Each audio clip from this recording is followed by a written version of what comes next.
Mga kasama, magkape muna kayo. Teka, anong ginagawa niyo sa bangkay? Bakit kinukuha niyo yan? Pwede bang manahimik kang matandang iskandalosa? Mga aswang kayo! Mga kasama, may aswang dito! Storbo ka talaga. Lumayas ka dyan. Huwag kang humarap sa daraanan namin. Ibalik yung bangkay ng pamangkin ko! Huwag niyo siyang kunin! Matigas ang ulo mo, ha?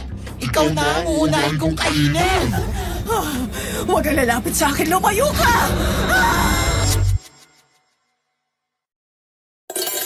Hi guys! Bitin ba kayo sa mga kwentong aswang? Ako nga pala si Miss Ami. Please subscribe to my channel, Miss Ami Aswang Stories. Matutuwa kayo sa mga kwentong aswang sa Miss Ami. Mag-comment kayo ha! Kita-kits!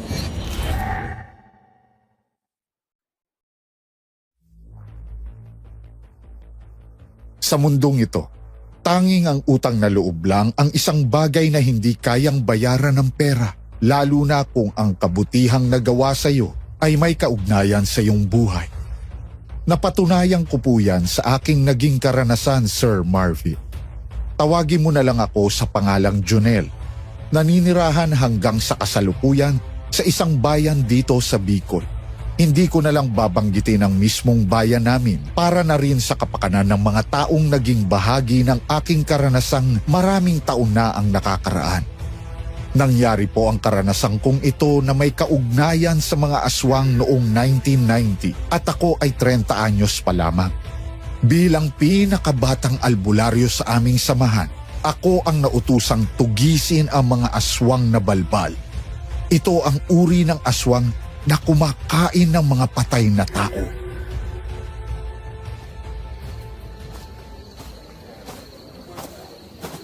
Aling Dolores, ano nangyayari? Ano nangyayari dito? Aling Dolores, ano nangyayari dito? Bakit sumisigaw kayo? Yung bangkay ni Mildred. May mga aswang na kumuha sa bangkay niya. Hindi ko sila napigilan. Muntik na nga akong kainin ng baklang aswang na yon.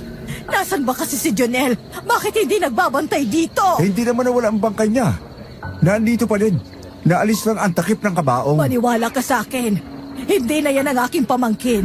Nakuha na siya ng 2 aswang at doon sa likuran dumaan.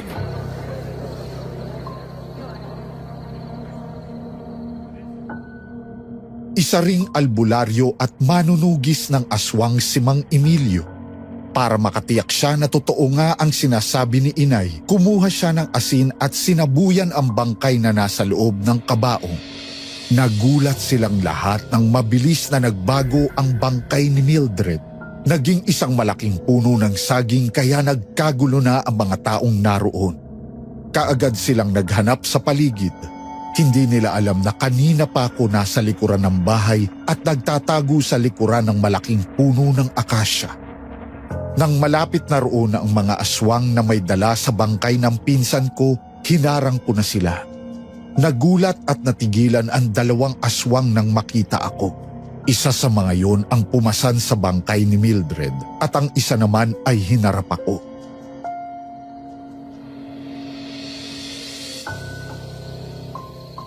Kanina, habang nakikipaglamay kayo sa patay, ay tinitingnan ko na kayo. Napansin ko na ang mga kakaibang kilos nyo, kaya lihim ko na kayong binantayan. Ngayon, ay nalaman ko na natama nga ang hinala ko. Hoy, Pogi. Kung ayaw mo magkasakitan tayo, huwag kang makialam. Hindi ako nananakit ng gwapong kagaya mo. Pwes, nananakit ako ng baklang aswang. Hindi ko kayo mapapatawad sa ginawa yung paglapastangan sa bangkay ng pinsan ko. Pwes, kahit gwapo ka kung haharangan mo kami, lalapain kita at kapag patay ka na, kukunin ko pati ang buntot mo.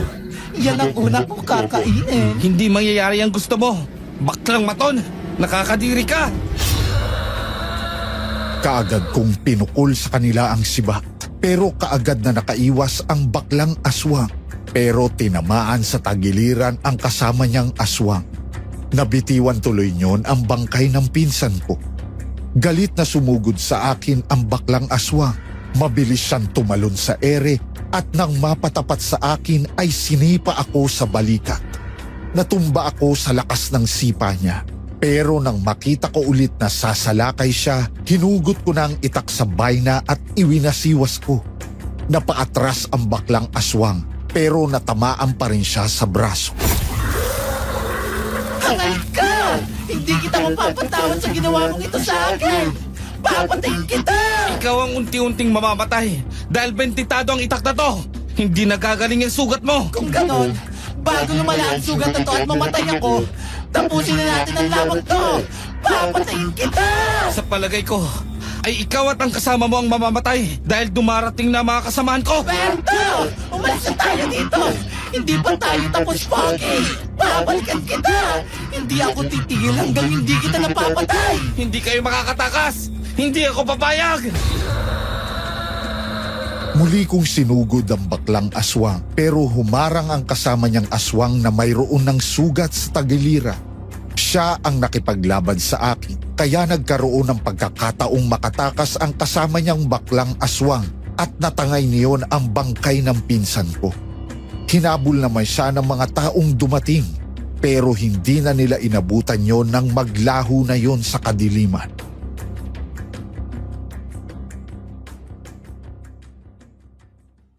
Hindi naman nagawang makatakbo ang aswang na may sugat sa tagiliran kaya sa kanya naibunton ang galit ng mga tao. Kaya naman itinali siya sa isang poste at sinunog ng buhay.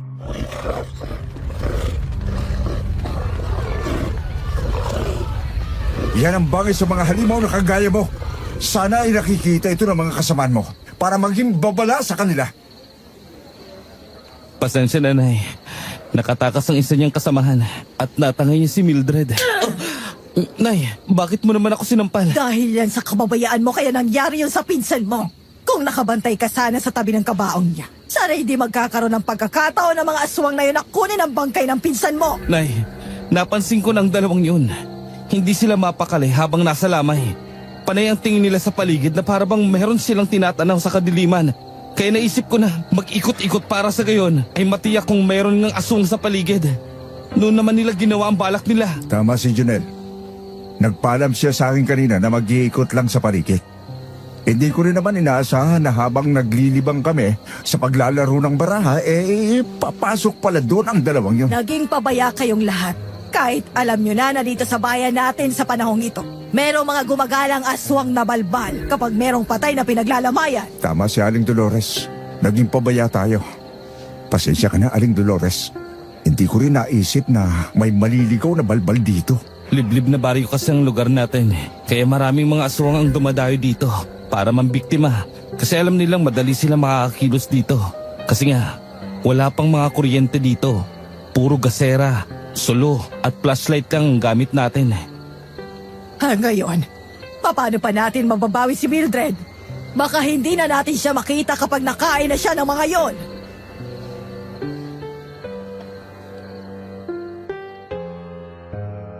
Hindi na ako kumibo. Ayaw ko nang dagdagan ng sama ng loob ni inay. Paano nga ay hindi ko na rin kasi alam kung paano mababawi ang bangkay ng aking pinsan na si Mildred. Wala kasing nakakaalam kung nasaan ang bahay ng aswang na tumangay sa kanya.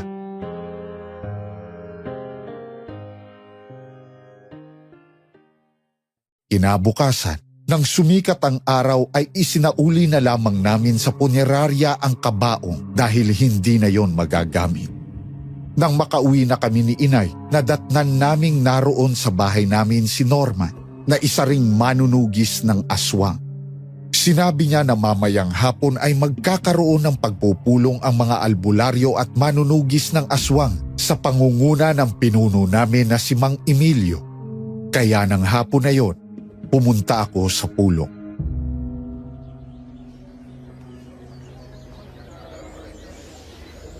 Hindi naman lingid sa ating lahat ang mga nangyayari sa ating lugar. Dati ang mga aswang ay takot na takot makisalamuha sa mga taga rito. Ayaw na ayaw nila na may makakaalam na sila ay aswang. Palagi silang palihim kung sumalakay. Pero nang dumating dito ang mga aswang na balbal, kahit maraming tao sumasalakay sila. Tama si Mang Emilio. Wala na silang takot. Kahit maraming tao ay nagagawa nilang sumalakay. Kagaya ng ginawa nila sa aking pinsan na hanggang sa ngayon ay hindi pa rin namin alam kung saan dinala ng aswang na yon. Kaya nga ako nagpatawag ng pagpupulo ngayon para pag-usapan natin mga kasama ang bagay na yan. Kailangan na natin pigilan at putulin ang kawalang hiyaan ng mga aswang na balbal. Dapat talaga kapag nakakahuli ng aswa, tiyakin na hindi na sila mabubuhay pa. Sunugin natin sila hanggang sa maging abo. Tama po yun. Hindi na sila magkakaroon ng pagkakataong mabuhay kapag abo na sila. Janelle, bilang pinakabata sa ating samahan, ikaw ang napili ko na tumugi sa mga balbal. Hanapin mo sila kahit saan. Pumili ka ng mga makakasama mo. At yung may iwan naman ay makakasama ko para magbantay dito sa ating lugar. Sige, Mang Emilio. Ako nang bahala sa kanila. Gagawin ko lahat ng makakaya ko para hanapin sila. Sige anak, gawin mo ang lahat para tugisin ang mga kampo ng kadiliman na yan. Iganti mo ang pinsan mo. At kung magagawa mo pa siyang mabawi at maiuwi dito ay gawin mo. Para mabigyan natin siya ng maayos na libing. Janelle, isama mo si Narda. Malaki ang may tutulong niya sa'yo. Isa rin siyang manunugis. Taga-kabilang baryo siya na sumapi na sa ating grupo.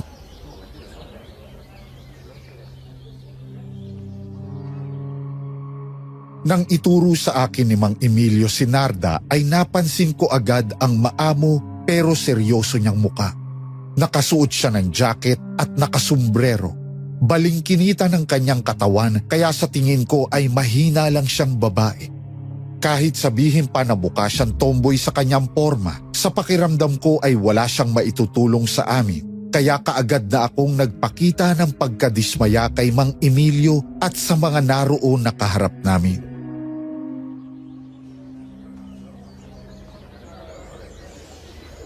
Pero babae siya, Mang Emilio. Delikado ang lakad na to. Dahil kung makikita namin ang lungga ng mga balbal, ay papasukin na namin. Kahit tsak na magkakaroon ng labanan. Parang sa tono ng pananalita mo, hindi ko makakayang lumaban ah. Iniisip mo ba na hindi ko kaya ipagtanggol ang sarili ko? Hindi naman sa ganun, Narda.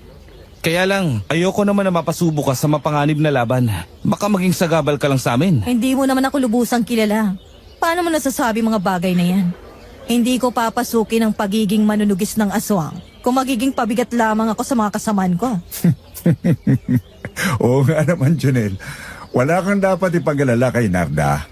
Kung pamilyar sa iyo ang manunugis na mandalaso ng aswang, Mandalaso ng aswang? siya yun.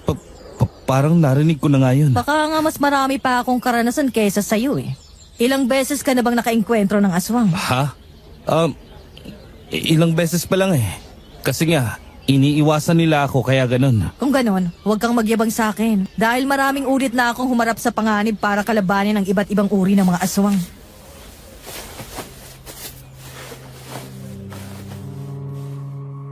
Nagulat ako nang biglang hubarin ni Narda ang suot niyang jacket at ang sando na natira sa kanyang katawan ay itinaas niya din. Nakita ko ang maraming pilat sa iba't ibang bahagi ng katawan at braso niya. Tanda ng mga kalmot ng matatalim na kuko at pangil ng mga aswang. Dahil doon ay parang napahiya ako kaya nang umupo na ulit si Narda at isuot ang jacket, hindi na ako tumutol na isama siya sa grupo namin.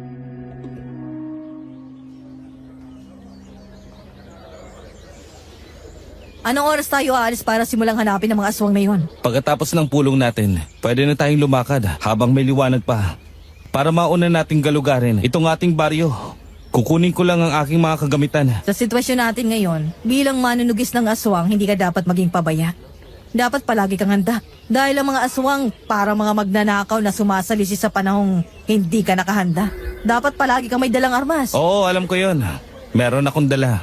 Nandito sa bewang ko. Benditado ang patalim na to.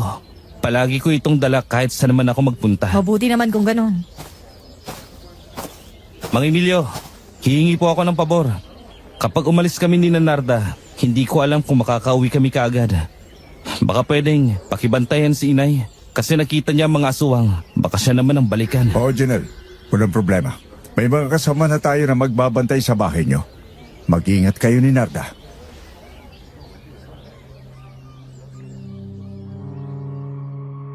Matapos ang aming pulong ay umuwi na kami ni inay. Pumasok ako sa aking kwarto at kinuha ko doon ang mga kagamitan ko sa panggagamot.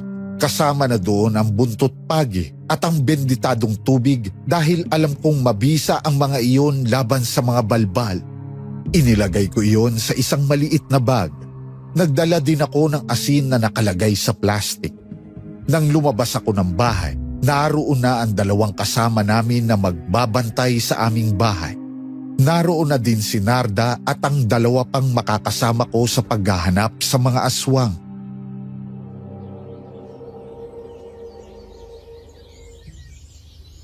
Narda, ano yung ibinubuhos mo sa talim ng itak mo? Itong laso na ginagamit ng tatay ko sa palayan niya pamatay ng mga dagat kulisap. Napakatapang nito.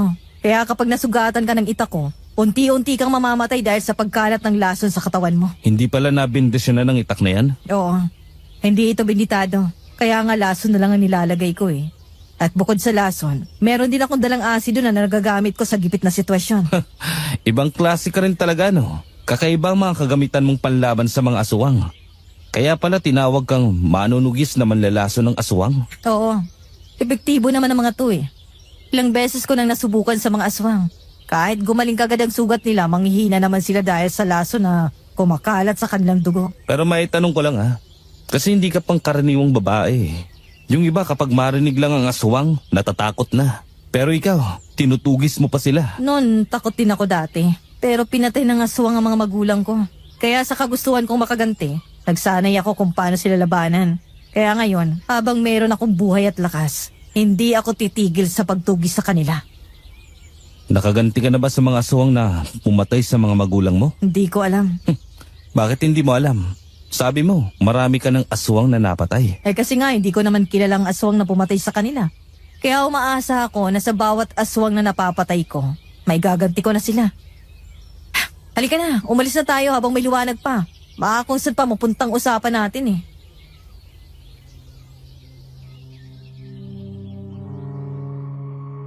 Sumang-ayon naman sa sinabi ni Narda. Matapos kaming magpaalam kay inay ay umalis na rin kami. Una naming ginalugad ang paligid ng aming baryo, lalo na yung mga bahay na wala nang nakatira dahil umalis na sa aming baryo sa takot na mabiktima ng aswang. Pati ang mga kubo na nasa gitna ng mga palayan ay pinasok din namin, pero walang bakas na mga aswang kaming nakita sa mga lugar na yon. Hanggang sa mapadaan kami sa tapat ng sementeryo.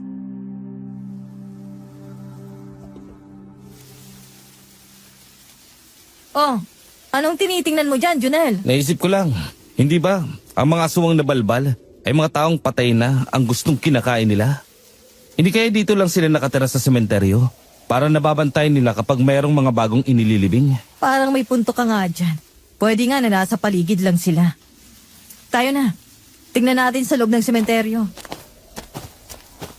Malawak na rin ang sementeryong to.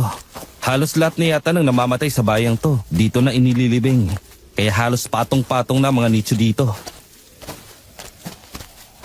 May tao. Ayun siya oh. Parang papalabas ng sementeryo. Kuya, pwede magtanong? Oh, bakit tumakbo? Nakakatakot ba ang mga mukha natin? Abay parang kriminal na natatakot sa pulis ha? Hoy! Huwag kang tumakbo! May tatanong lang kami sa'yo! Tayo na mga kasama. Ibang pakiramdam ko sa taong yan. Abulin natin siya. Baka isa siya sa mga hinahanap natin.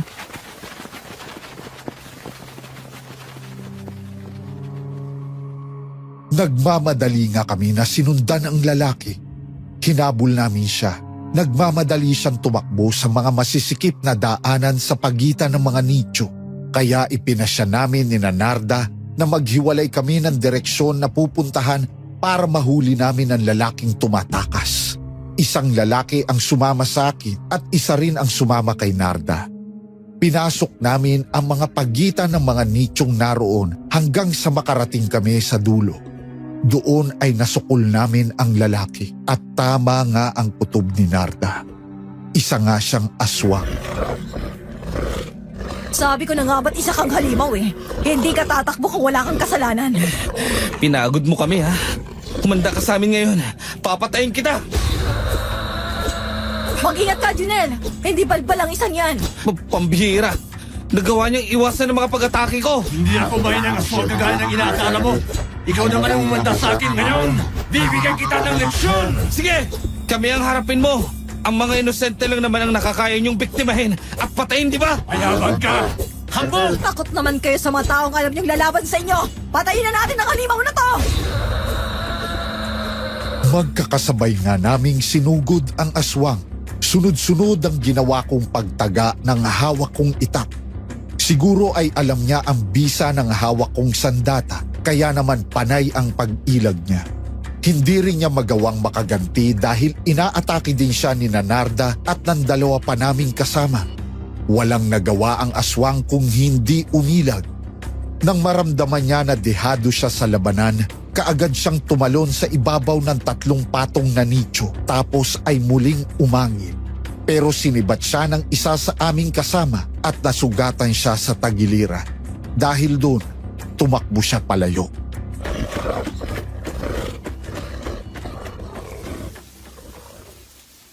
Sugatan na siya!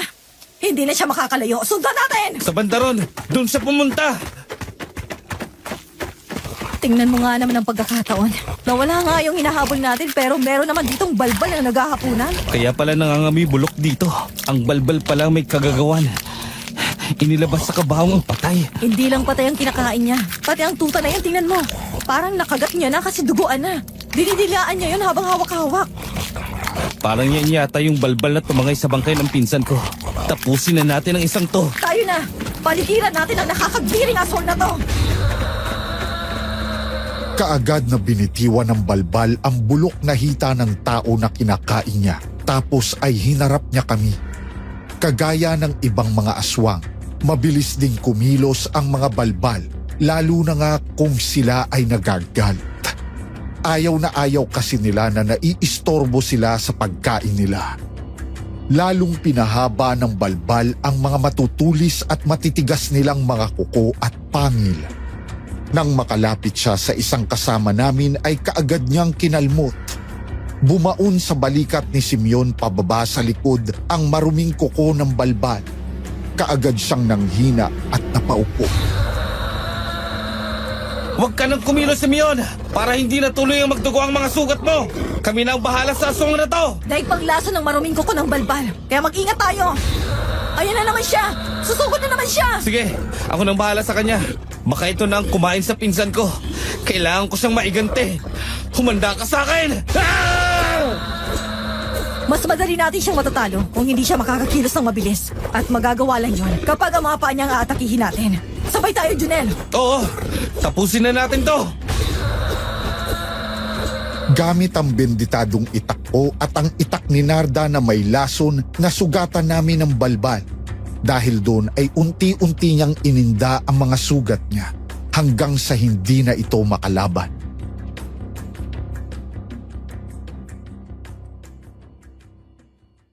Parang nawalan ng lakas ang mga paa nito. Napaluhod na lang sa harapan namin ang balbal, kaya sinamantala ko na ang pagkakataon. Tinaga ko siya sa liig hanggang sa maputol iyon. Nang gumulong na sa lupa ang pugot na ulo niyon, napunta sa kinaroroonan ng tuta na kulay puti. Naawa ako nang makita ko ang sugat ng tuta, parang hiniwa ng kuko ng balbal.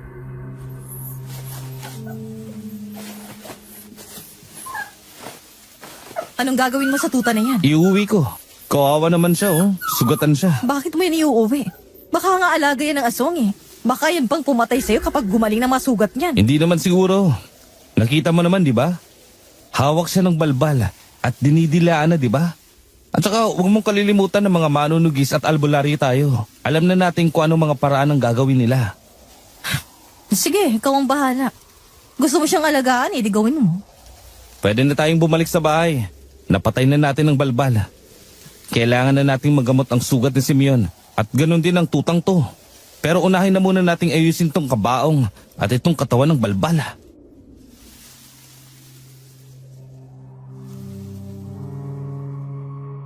Bago nga kami umalis sa sementeryo, ay ibinalik namin sa loob ng nicho ang kabaong kung nasaan naroon ang nabubulok na bangkay. Inilagay na rin namin doon ang bangkay ng balbal. Sa totoo lang, ilang beses kaming sumuka sa sobrang baho ng nabubulok na bangkay ng tao. Pero pinilit pa rin namin iyong ayusin at dahil wala kaming dalang simento, itinambak na lang namin sa butas ng nicho ang malalaking mga bato na naroon para tuluyan iyong maisara. Matapos ay umuwi na kami. Dumiretso kami sa bahay ni Mang Emilio.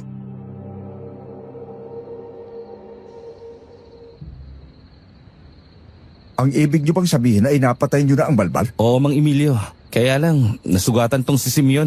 Malalim ang mga naging sugat niya na likahan ng kuko ng balbal. Para siyang hiniwan ng matalim na kutsilyo. Mang Emilio, meron pa ba kayong langis dyan na may kasamang dinikdik na daon ng suha? Yun ang magandang ipahid sa mga ganitong sugat para lumabas ang kamandag. Aba, meron. Sandali at kukunin ko. Tama ka, Narda. Pati tong si Palaboy, kailangan magamot. Mapahira ng langis ang sugat. Sinong palaboy? Itong tuta. Wala nang uuwian kasi palaboy na nga. Kaya ampunin ko na. Oh, eto na ang langis. Di lang dahon ng suha ang sangkap niyan. Meron din niyang bawang at asin. Kaya kahit kamandag ng aswang, ay makakaya niyang palabasin. Salamat, Mang Emilio. Simeon, medyo mahap dito Tiisin mo lang. Ang mahalaga, ligtas ka at maalis sa katawan mong mikrobyong dulot ng maruming kuko ng balbal.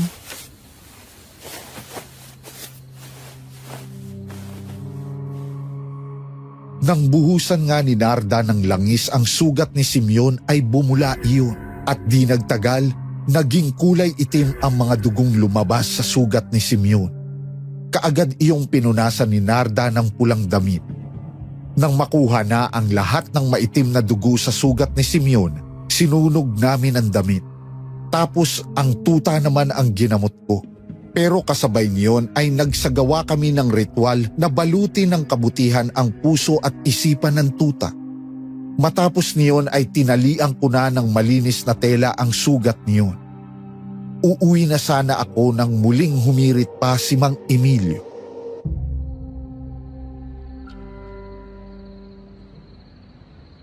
May hingin sana akong pabor mga kasama. Tulungan niyo akong hulihin ang aswang na nanliligalig sa aking pamangkin na si Cristina. Buntis ba ang pamangkin mo, Mang Emilio? Hindi siya buntis. Dalaga pa siya. May aswang na nanliligaw sa kanya. Ayon sa ina ni Cristina, napinsang ko naman ay kung ano-anong kakatwang nangyayari kay Cristina kapag sumasapit na ang gabi. Mahirap nga ang ganun, Mang Emilio. Sige, puntahan na natin ang pamangkin mo. Kasi gabi naman na Mabuti na yung nakahanda tayo sakaling magpakita nga ulit ang aswang na yun.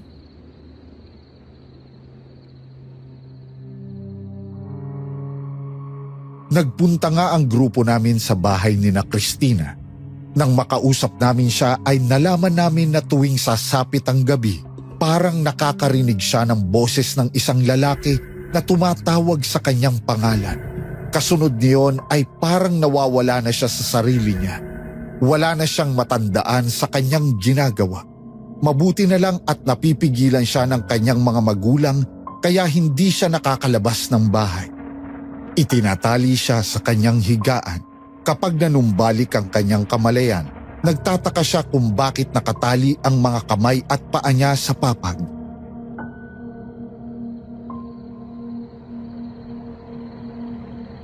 Mayroong mga aswang na may kakayahang gamitin ang kanilang boses para makontrol ang isip ng mga taong gusto nilang biktimahin. Gumawa na tayo ng plano habang maaga pa. Para kung sakaling bumalik ang aswang na yun, ay alam na natin ang gagawin. Cristina, tuwing anong oras ba nangyayari ang bagay na yun sa iyo? Kapag nagsimula na po ako matulog at ipinikit ko ng aking mga mata, di magtatagal. Naririnig ko ng boses niya na tinatawag ako. Tapos wala na akong maalala sa aking ginawa. Kung ganon, ay hindi dapat malaman ng aswang na marami tayo dito. Baka hindi yun magpakita. May naisip na akong paraan. Kami na lang ni Nardang maiiwan dito kasama ni Cristina. Yung iba, doon na lang sa katabing bahay nila. Doon na lang kayo mag-istambay. Ano bang plano mo sakaling bumalik nga ngayon ang aswang na yon?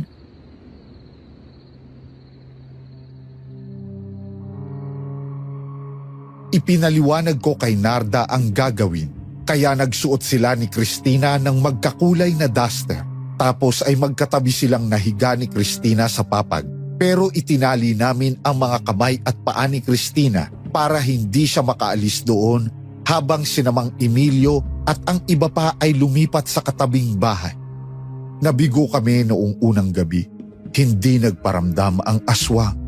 Pero nang sumunod na gabi ay dumating ang pagkakataong hinihintay namin. Napapaidlip na sana kami ni Narda nang maramdaman niya na nagpipilit bumangon si Cristina. Kaya iyon na ang hinihintay namin. Kinalas ni Narda ang mga tali sa kamay at paa ni Cristina. Kaya bumangon iyon at naglakad ng tulog. Lumabas ng bahay at nagpunta sa kakahuyan kung saan dalawang lalaking aswang ang naroon. Hindi nila alam na nakasubaybay kami.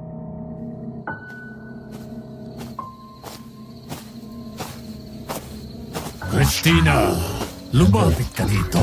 Ganyan nga. Sige, lapit pa. Halika dito, Christina. Sumunod ka sa iyong Panginoon. Nandito na ako, Panginoon. Anong gusto mong gawin ko? Sumama ka sa isa sa aking mga alagad. Gusto kanyang maging asawa.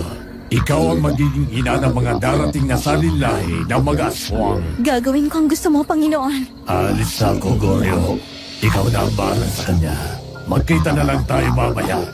Nagawa ko na ang gusto mo kaya magpakasaya ka. Kayo pala ang aswang na nanliligalig kay Christina. Hindi na kayo makakatakas ngayon. Hindi nyo magagawa ang gusto nyo. Umanda kayong dalawa ngayon. Nandito na naman ang mga pakialamero ito. Iwanan mo na ang babaeng ang Goryo. Lumaban tayo sa kanila at kapag nagkaroon ng pagkakataon, tatakas tayo. Kaagad nga na sumugod ang dalawang aswang, pero ang grupo ni Mang Emilio ang sinalakay nila. Nagawang makatakas ng isa dahil nakatalon ito ng mataas matapos na sipain si Mang Emilio. Bago naman makatakbo ang isa, napaligiran na namin siya. At dahil wala na doon ang aswang na kumokontrol sa isipan ni Christina, nagising na siya. Nang makita ang aswang ay itinulak niya yun. Dahil doon, nagkaroon kami ng pagkakataon na sibatin ang aswang at napatay iyon.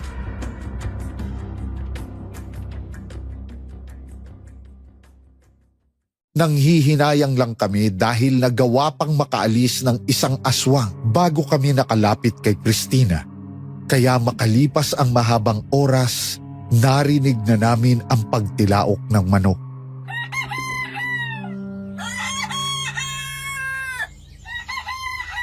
Mang Emilio, magpapaalam na ako sa inyo. Uuwi na muna ako.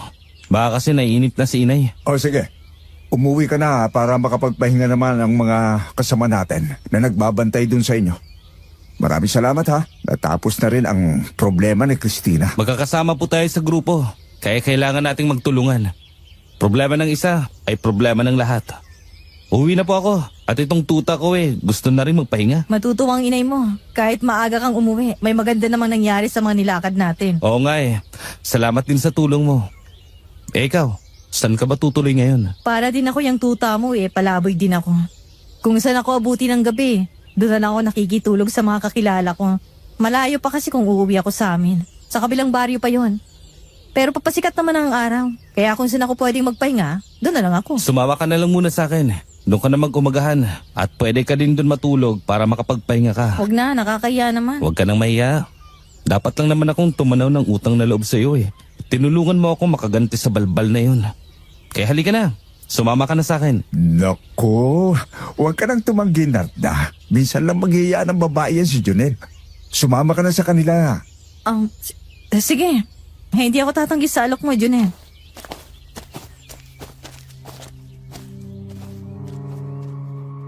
Sumama nga sa akin si Narda nang umuwi ako. Nagulat pa si inay nang makita kaming magkasama. Pero nang malaman niya ang nangyari ay natuwa siya. Kaya naman nagluto pa siya ng dagdag na pagkain namin para sa agahan. Tinulungan naman siya ni Narda kaya madaling nakapaghanda ng agahan at matapos niyon ay sabay-sabay na kaming kumain. Habang kumakain kami, ikinuwento namin ni Narda ang lahat ng nangyari. Pansin ko na masaya si inay habang kausap si Narda.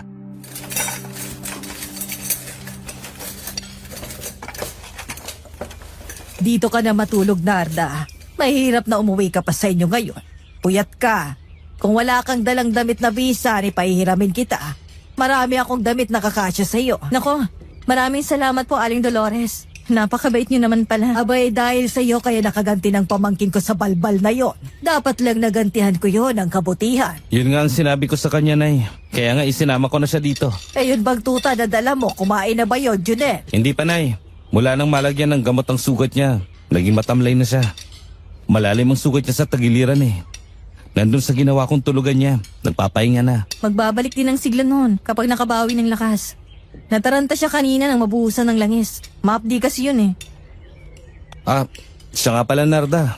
Kung gusto mong maligo, ipag-iigib kita ng tubig sa poso. Ay naku, mamaya na lang pagkagising ni Narda.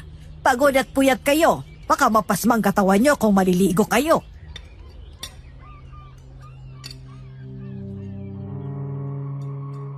Sumang-ayon naman si Narda, kaya matapos kaming kumain ng agahan, kumuha ng malinis na duster si inay at ipinahiram kay Narda. Natulog na siya sa kwarto. Nagtuloy naman ako sa kwarto ko at nagpahinga na din. Mahabang oras ang lumipas. Nagising ako, nag-igib ako ng tubig sa poso at dinala yon sa aming banyo. Dinagdagan ko na dahil balak ko ring maligo pagkatapos ni Narda. Nang mapuno ko na ang 2 tapayan ay nauna nang naligo si Narda nang magising siya. Makalipas ang ilang sandali, lumabas siya na suot ang isa pang damit ni inay na ipinahiram sa kanya. Nakalugay na ang mahabang buhok at nakasampay sa balikat ang tuwalya. Nakita niya na nakatitig ako sa kanya kaya marahan siyang lumapit sa akin at bahagyang idinikit ang daliri niya sa ibabaw ng ilong ko.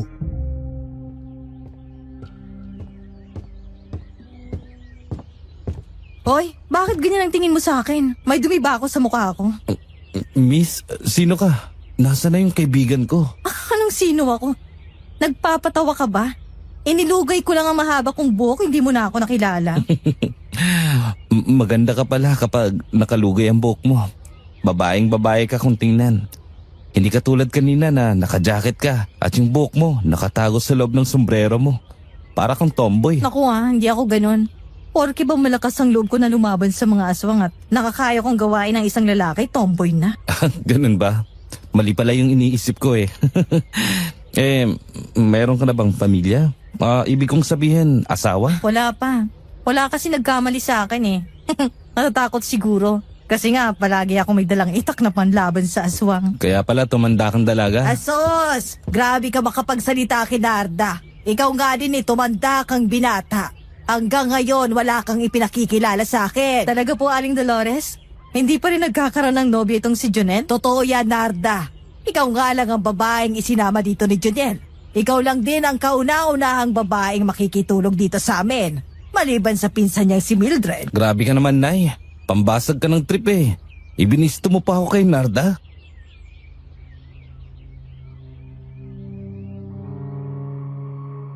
Napatawa na lang sina inay at Narda sa sinabi ko. Nang muling sumapit ang dilim, sabay-sabay kaming kumain ng hapunan.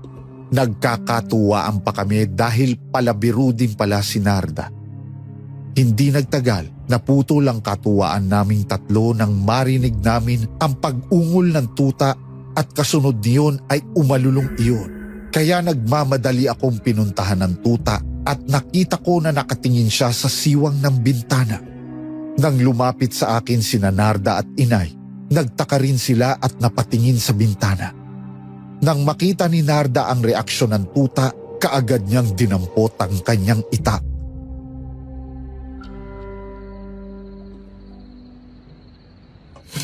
Mukhang sa kilos ng tuta mo, meron siyang kinatatakutan na nasa paligid lang.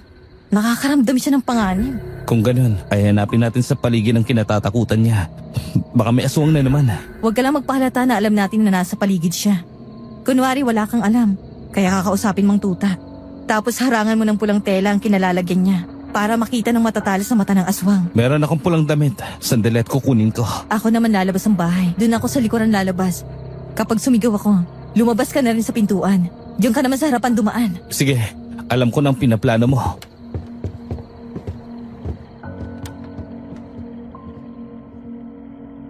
Nang iabot nga sa akin ni inay ang pulang damit ay nilapitan ko ang tuta sa kanyang kinahihigaan at kinausap iyon na kunwari ay wala akong alam sa nangyayari. Iniharang ko sa kanya ang pulang tela habang ang aking mga mata ay nakatingin kay Narda.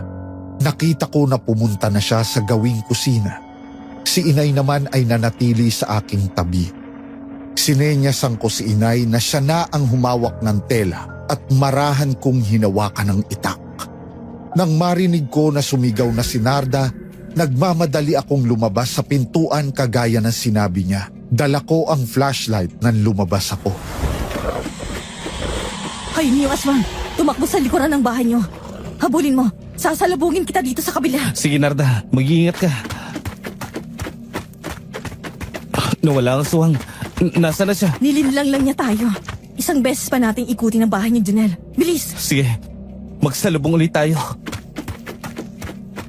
Mabilis nga ang naging kilos naman ni Narda. Muli naming inikot ang aming bahay. Naramdaman ko na mayroong malamig na hangin na sumalubong sa akin. Kaagad kong naramdaman ang kilabot. Tapos ay naramdaman ko na may mahapdi sa aking braso. Nang umagos ang dugo, saka ko lang nalaman na sinalakay na pala ako ng aswang nang magkasalubong kami. Kaya napalingon ako sa likuran. Pagharap ko ay si Narda na ang aking nakita. Hinawakan ko ang braso kong may sugat. Napabuntong hininga ako. At muli kong tinanaw ang direksyon kung saan siya tumakbo. May sugat ka. Nakita mo bang aswang? Napakabilis niya na parang hangin eh. Hindi ko na agad nalaman na siya pala yung nakasalubong ko na. Malayo na siya nung maramdaman ko may sugat ako. Yun ang aswang hangin. Sadyang mabilis nga siya. Matatalas ang kuko. Unti-unti niyang pinapatay ang nagiging biktima niya sa pamamagitan ng paghiwa ng kanyang kuko sa katawan ng biktima niya. Kapag marami ng sugat ang biktima at ang hihina na, ay saka lang niya kakagatin. Kung ganun, ay natutuwa pala siya habang unti-unting pinahihirapan ng biktima niya. Mayroon palang sadistang aswang. May magagawa ba tayo para pigilan siya? Hindi ba sinabi mong marami ka ng karanasan sa labanan? Ibig sabihin, alam mo na ang pangontra dito. Oo, alam ko kung paano siya labanan. Paano natin lalabanan ng suwang na singbilis ng hangin na kagaya niya? Sa pamamagitan ng sarili mong dugo, Junel. Hindi mo siya makikita sa ngayon kasi wala tayong palatandaan kung nasan siya. Pero kapag ang dugo mo dumikit na sa kanyang katawan, kahit anong bilis niya, makikita na natin siya dahil sa mga dugo na yon. Tama ka nga. Naiintindihan ko ang sinabi mo. Sige, alam ko na ang gagawin ko. Kasunod niyon ay humarap ako sa direksyon kung saan nagpunta ang aswang kanina. Ibinaba ko ang kamay ko na may hawak na itak. Kaya ang sugat sa braso ko na patuloy na nagdurugo, umagos pababa ang dugo patungo sa hawak kong itak. Kaya nang muling sumalakay ang aswang, naramdaman ko ang hangin habang winasiwas ko ang hawak kong itak para tagain siya. Pero kagaya nung una, nakailag uli siya. Muli akong nasugatan dahil sa kalmot ng aswang. Nang tingnan ko si Narda, bumagsak din siya dahil inatake din pala siya ng aswang. Narda, may sugat ka sa balikat. Ayos ka lang ba? Oo, buwiset. Inabot din ako ng matatalim niyang kuko. Sundin mo lang ang sinabi ko. Walang hiya ka talagang aswang ka. Sige, lumapit ka sa akin. Natutuwa ka ba ha? Nakikita mo nahihirapan ng mga kalaban mo bago mo patayin. Nasaan ka? Magpakita ka sa akin. Huwag mong daanin sa init ng ulo. Huwag mong sirain ang konsentrasyon mo. Kaya na naman siya. Nararamdaman ko na paparating ang malakas na hangin. Nandito nga siya, pero hindi ko makita. Ayaw lumaban ang harapan ng duwag na to. Parang akong tumatagas sa hangin eh. Hindi ko maramdaman na mayroon akong tinatamaan kahit isang beses lang. Aray ko! Walang iya. Ang dibdib ko naman ang kinalmot niya. Junel, humarap ka nga sa akin. Dalian mo! Bakit naman? Anong gagawin mo? Nagulat ako nang halikan ni Narda ang aking dibdib. Ang dugong umaagos doon ay sinipsip niya. Nang mapuno na ang kanyang bibig, tumalikod siya sa akin. Nagdikit ang aming mga likuran. Kaya nang muli naming maramdaman ang kakaibang hangin, iwinasiwas ko ang aking itak at si Narda naman, ibinuga ang dugo na nasa kanyang bibig. Eksaktong tinamaan sa dibdib ang aswang, kaya malinaw na nakita na namin siya. Kaya nang muling sumugod ang aswang, nagulat siya nang tagain ko siya at tamaan ang kanyang kamay. Naputol ang kamay ng aswang. Gumagalaw pa iyon nang bumagsak sa lupa. Gulat na gulat ang aswang nang matigilan at mapatingin sa amin ni Narda. Ngayon ay patas ng laban, aswang. Ikaw naman ang pahihirapan namin. Puputulan kita ng paa nang hindi ka na makatakbo ng mabilis. Yan! Ang galing mo, Narda. Ang talim ng itak mo. Naputulan mo ng paa ang suwang. Mamaya mo na ako purihin. Huwag na natin siyang bigyan ng pagkakataong makabawi. Tapusin mo ng halimaw na yan! Sige, sa palagay ko ay magiging madali na to. Kasi wala na siyang mga kamay at paa. Tatapusin ko na siya. Bakit biglang nawala? Nasa likuran mo siya, Junel! Lumayo ka sa kanya! Kakagatin ka niya! Walang hiya ka. Wala ka ng isang paa at isang kamay. Ay nagawa mo pang kumilos ng mabilis. Hindi na ako magpapabaya pa. Mabilis akong nakalayo sa aswang kaya hindi niya ako nakagat. Tapos ay sinaksak siya ni Narda mula sa likuran. Tumagos sa dibdib ng aswang ang itak ni Narda kaya sinamantala ko na rin iyon. Tinaga ko ang leeg ng aswang para tuluyang tapusin ang buhay niyon. Nang hugutin ni Narda ang itak sa katawan ng aswang, bumagsak iyon.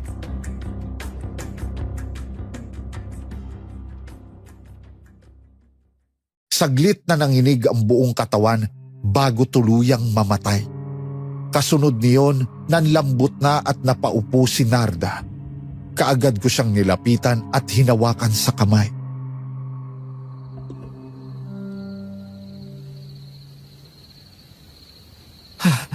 Natalo natin siya. Salamat sa mga ginawa mo. Sa susunod na pagkakataon, kapag may nakaharap akong ganyang klase ng aswang, alam ko na ang gagawin ko. Tatandaan mo palagi, kapag nasa oras ka ng labanan, hindi ka pwedeng magpabaya kahit saglit. Buhay mong nakataya. Sinuwerte lang tayo ngayon. Pasensya ka na. Hayaan mo, sa susunod, hindi na ako magiging kampante. Hanggang nakatayo pa ang kalaban, hindi ko titigilan. Tsaka pala, salamat. Parang nawala ng kamandag ng aswang sa sugat sa dibdib ko eh. Nadampean na ng labi mo. Uy, Junel wag mong bigyan ng mali siyang ginawa ko. Naisip ko kasi kung sa wasiwas mo lang ng itak padadaanin ng dugo, tad-tad na tayo ng sugat bago pa siya makita. Kaya yun ang ginawa ko. Oo na. Kaya kahit anong pang sabihin mo, inalikan mo pa rin yung dibdib ko. Tingnan mo, magiging abo na ang aswang. Ganyan talaga nangyayari sa kanila kapag tinamaan sila ng binditadong itak kagaya ng hawak mo.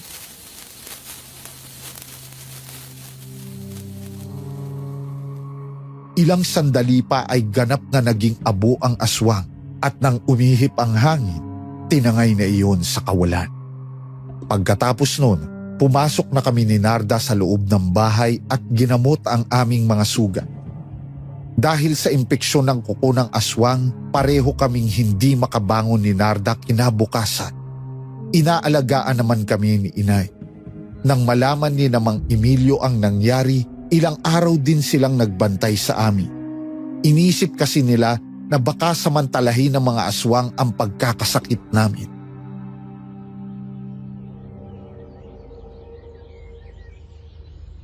Maraming salamat sa iyo, Mang Emilio, at sa mga kasamahan namin na nagboluntaryong magbantay dito sa amin habang hindi pa kami nakakabawi ng lakas nitong si Narda. Isang grupo tayo, Junel.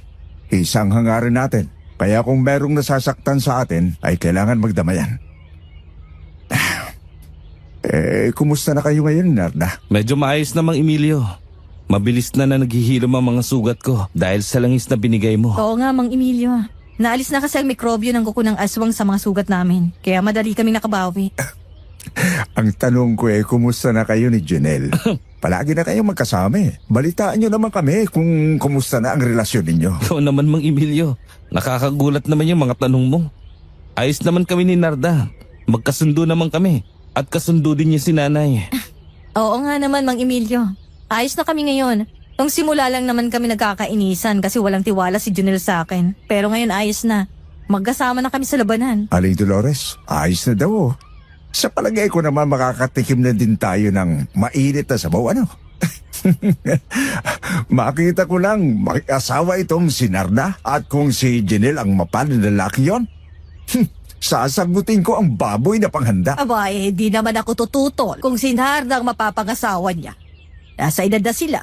Kumbaga ay nasa huling biyahe na. Pwede na, Mang Emilio. Huwag naman kayong ganyan, Nay. Nakakahiya naman kay Narda. Baka isipin niya na porket nandito siya sa atin, sinasamantala na natin siya. Ba, wala akong iniisip na ganyan, Junel. Mang Emilio, siguro dapat turuan mo munang manligaw tong manok mo. Mahina pa eh. Oh, tingnan mo. Pati ang alaga niyang tuta nakikiayos sa sinabi ko.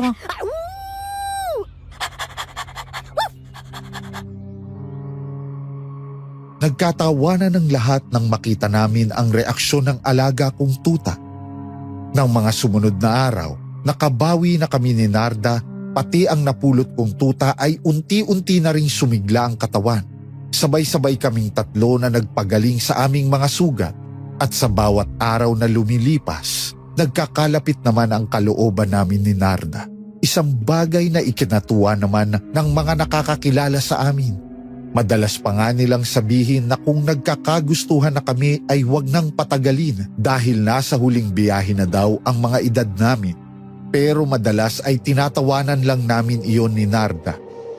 Habang gumagaling ang sugat ng alaga ko, napansin ko ang mabilis niyang paglaki. Ilang linggo lang, naging ganap na siyang aso.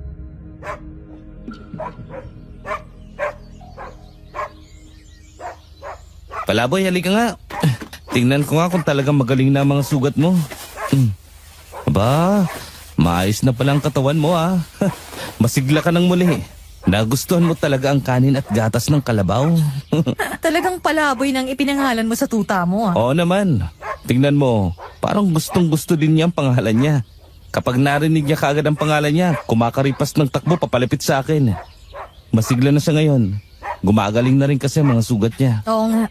Halos sabay-sabay tayong tatlo na nagpagaling ng mga sugat. Napansin ko nga nung una na kapag kumain ng kanin na may gatas ng kalabaw si Palaboy, pasuka-suka pa.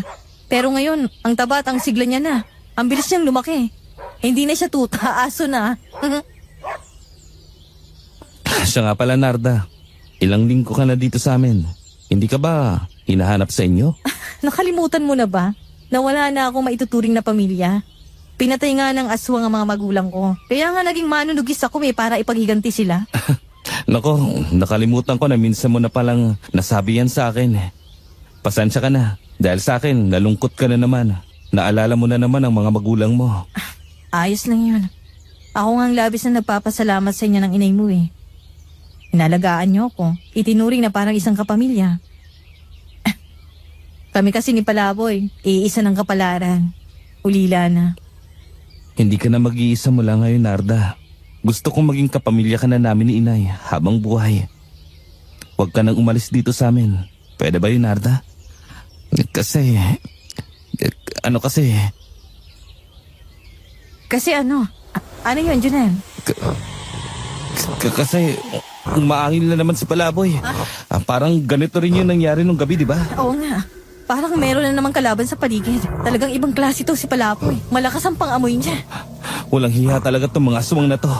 Bakit ayaw nila tayong tigilan? Kagaya din natin sila, Junel. Kaya tayo nakikipaglaban dahil gusto nating makaganti sa kanila. Sa ginawa nila sa mga mahal natin sa buhay. Meron din silang pamilya na nasawi sa mga kamay natin. Kaya gusto nila tayong gantihan. Oo nga. Walang katapusang gantihan na lang ang nangyayari sa pagitan ng mga tao at mga aswang. Kung mamatay tayo sa labanan, darating ang oras na isa sa mga kamag-anak natin kikilos para gumanti. Kaya huwag ka na magpabaya pa ulit ha. Umanda ka kasi tirik ang araw ngayon. Mukhang sasalakayin tayo ng mga aswang.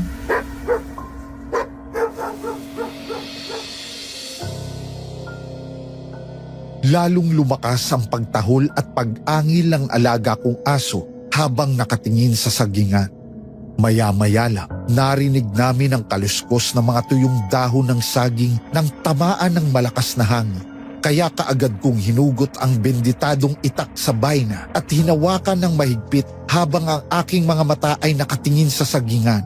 Ang atensyon namin ni Narda ay napako din sa sagingan at hinihintay na lang namin kung anong klaseng nilalang ang lalabas mula roon.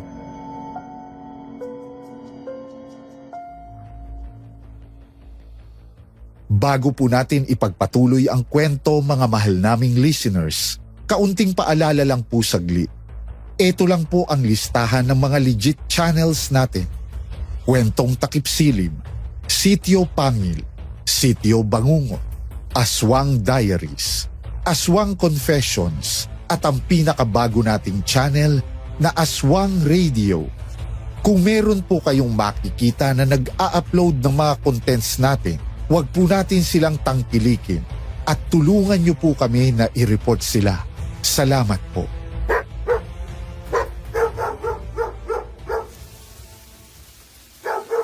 Puwisit na asong to. Panira ng diskarte. Nalaman tuloy nila na nasa paligid lang tayo. Umalis na tayo dito. Delikado na. May paparating na mga tao. Marami pa naman pagkakataon para maisagawa ang ating plano. Sige po, Pinuno.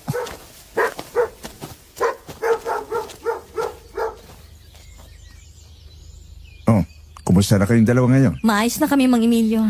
Merong nagtatago sa likuran ng sagingan na yan, Mang Emilio. Sa palagay namin merong aswang. Kasi kanina pa tahol ng tahol ang tuta ni Junel. Mga kasama, paligiran natin ang sagingan. Humanda kayo lahat. Mag-iingat kayo mga kasama. Masyadong malakas ang loob ng aswang na yan. Kahit tirik ang araw gustong mambiktima.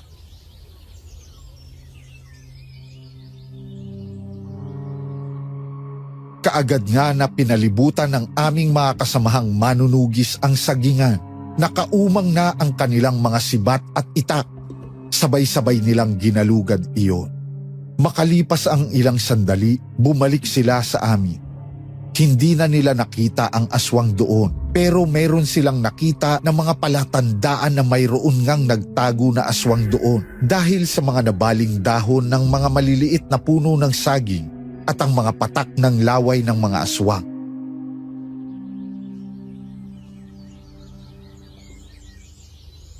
Kung hindi pala kami dumating, ay tsak na mapapalaaban na naman kayong dalawa.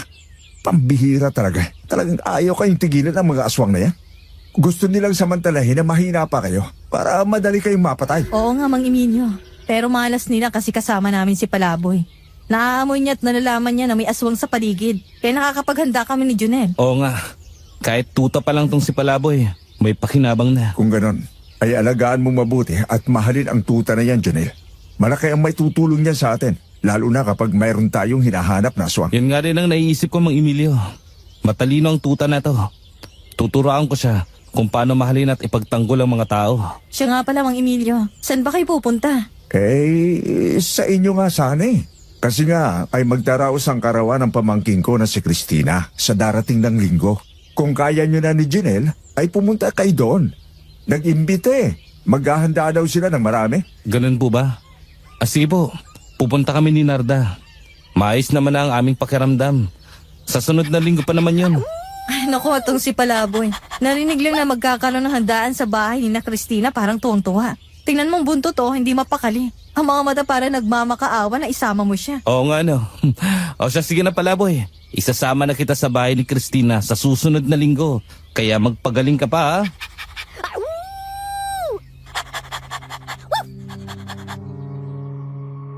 Sa paglipas nga ng mga araw, lalong sumisigla ang alaga kong si Palaboy. Naging magana rin siyang kumain, lalo na nga kung may gatas ng kalabaw ang kanin na ibinibigay ko sa kanya. Kapag natutulog ako ay nagugulat na lang ako kapag nagising ako na makikita kong nakatabi na siya sa akin. Tuwing umaga ay masigla siyang lumalabas ng bahay at sumusunod sa amin ni Narda kapag nagpapasikat kami ng araw.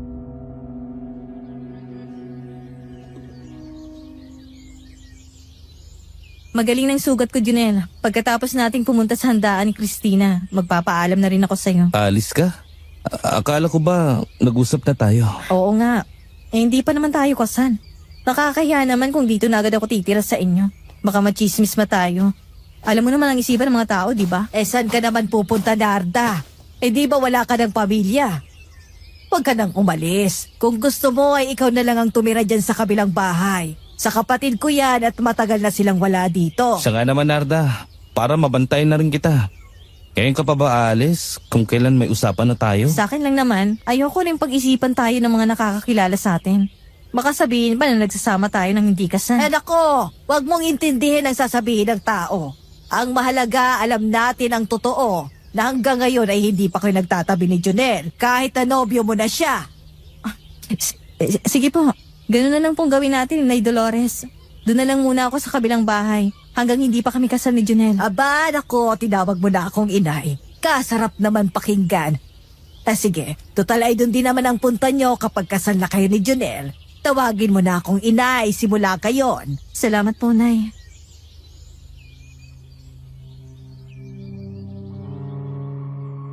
Ganoon na nga ang ginawa namin ni Narda. Lumipat siya sa kabilang bahay pero palagi pa rin akong nakabantay sa kanya. Lalo na nga at alam ko na palagi na kaming sinusundan ng mga aswang. Hanggang sa birthday ni Christina, tanghali nang pumunta kami roon. Marami nga ang handa niya, kaya marami ang bisita. Nagpalitsyon pa ng baboy si Mang Emilio. Mayroon ding mga puto na gawa sa malagkit at mga inumin na lambanog at tuba. Nagsaya ang mga tao sa pagkakataong ito. Para bang nakalimutan kahit sandali ang bagabag at pag-aalala sa mga aswang tuwing sasapit ang gabi. Pero ang higit na masaya ay si Palaboy. Nang makita si Christina ay kaagad na lumapit sa kanya at ikiniskis sa binti niya ang katawan at buntot.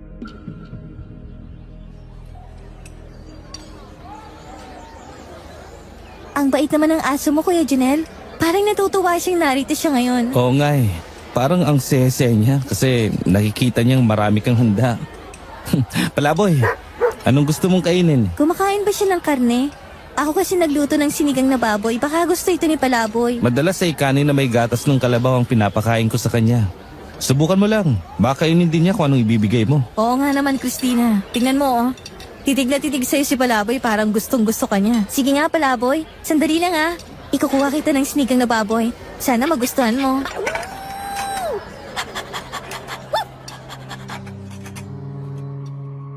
Kumuha nga ng isang malinis na maliit na plato si Christina at inilagay doon ang ilang piraso ng karne ng sinigang na baboy. Tapos ay inilapag sa harapan ng alaga ko na si Palaboy. Noong una ay inamoy lang niya yun. Tapos ay muling tumingin kay Christina. Kami naman ni Narda ay nanonood lang din sa kanya. Hindi nagtagal, kinain din niya ang sinigang na baboy. Parang nagpapakitang gilas siya kay Christina. Nagustuhan niya ang karning yun, kaya ilang saglit lang naubos na niya ang 3 piraso.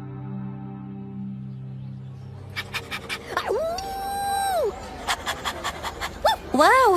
Naubos mo yung binigay ko sa'yo. Galing naman ni Palaboy. Nasarapan siya sa luto mo, Christina. Sige, Kuya Junel. Kumain na rin kayo ni Ate Narda. Ako na munang bahala dito sa alaga mo. Palaboy, halika dito. Ba, tingnan mo, oh. Parang nagustuhan talaga niya si Christina. Kaagad sumunod nang tawagin siya. Sige, Christina. Nasasabik din yan si Palaboy na makipaglaro sa ibang tao eh. Nagsasawa na yata sa pagmumuka namin. Halika na, Narda. Kumain na tayo. Anong gusto mo? Ayokong kumain ng matatamis, baka tumaba ako. Parang gusto ko din yung sinigang na baboy. O sige, ikukuha kita.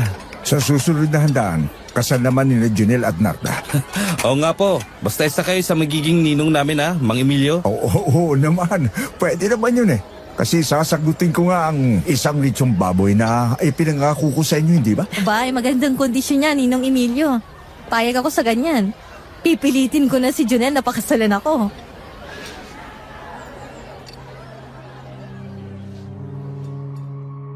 Nagkatawanan ng lahat ng naroon. Tapos ay ipinagpatuloy na namin ang kainan. Habang kumakain kami, nakita kong nasa kalayuan si Christina at ang aking alaga. Nang matanaw ko na may lalaking lalapit sa kanila na hindi ko naman kilala, napatayo ako sa upuan. Lalo na nga at nakita kong umaangil si Palaboy habang tinatahulan ng lalaki. Kaya nagmamadali kong hinawakan ang dala kong itak at mabilis na lumayo kay Narda. Nagulat si Narda kaya agad niya akong sinundan.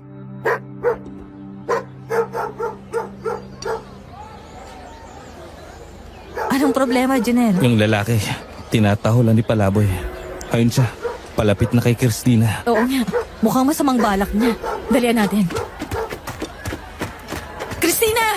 Layuan mong lalaki niyan! Ano yun, Ate Narda? Layuan mong lalaki niyan! Huwag mong ibibigay sa kanya si Palaboy. Huwag kayong mag-alala. Ito si Mang Clemente. Taga dyan lang siya sa malapit sa aming bahay. Hindi niya sasaktan si Palaboy. Natutuwa lang din siya sa aso. Ah, ganun ba? Kilala mo palang taong yan? Oo, Kuya Junel. Huwag kayong mag-alala sa kanya. Kinabahan ako dun ah. Akala ko talaga kukunin niya na si Palaboy at itatakas. Ano nangyari, Junel? May problema ba? May lalaki kasing palapit kay Christina. Kinalong si Palaboy. Sabi naman ni Christina kilala daw niya yung lalaki na yun. Mang Clemente raw ang pangalan niya. Eto si Mang Clemente ah. Kumakain.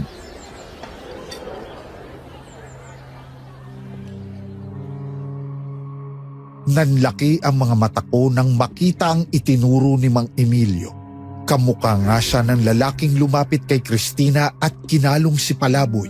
Kaya pala panay ang angil at pagtahol ng aking alaga ay dahil aswang iyon na may kakayahang gayahin ang taong gusto niya para linlangin kami at maisagawa niya ang mga plano niya. Kaagad kaming lumingon ni Narda kay Christina. Christina, kunin mo na sa kanya si Palaboy. Aswang ang taong yan. Magaling ka talaga, Junel. Pero ngayong nasa akin na ang aso ito, hindi mo na siya mababawi pa. Naku po! Nakuha niya na si Palaboy!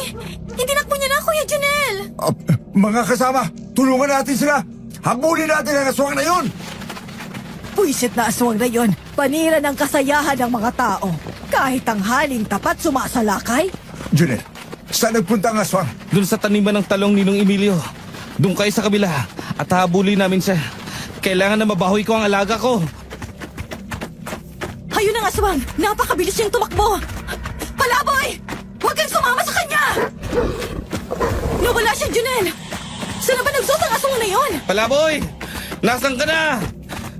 Palaboy! Sumagot ka! Muli naming narinig ang malakas na tahol ng alaga kong aso. Mabilis kaming nagpunta sa direksyon kung saan namin siya narinig hanggang sa makita namin na naroon nga ang aswang. At sa pagkakataong iyon ay nagpupumiglas na si Palaboy. Nang makakuha siya ng pagkakataon ay kinagat niya ang kamay ng aswang kaya binitiwan siya noon. Nang makatakbo palayo sa kanyang alaga ko, lumapit iyon sa akin kaya nagkaroon kami ng pagkakataon na salakayin ang aswang. Pero kagaya ng iba, tuso ang aswang na ito. Mabilis siyang nagsuot sa mga puno ng talong kaya muli na naman kaming nakipaghabulan. Hanggang sa makasalubong namin si Mang Emilio.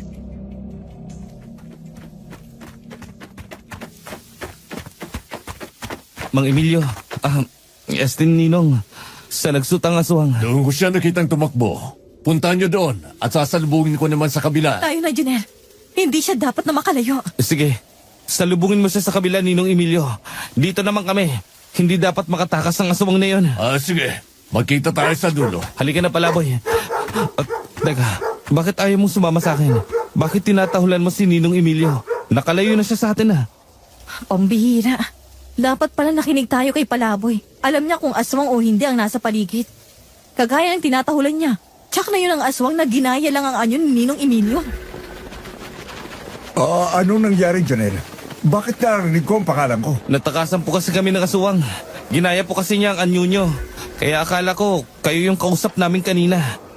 Nag-iisa lang siya. Nakalimutan ko na may mga kasama nga pala kayo. At isa pa, hindi namin pinansin si Palaboy habang tinatahulan yung tumakas na aswang. Sa susunod, ay makinig kayo kay Palaboy. Alam niyo naman na malakas ang pang-amoy at pakiramdam ng aso.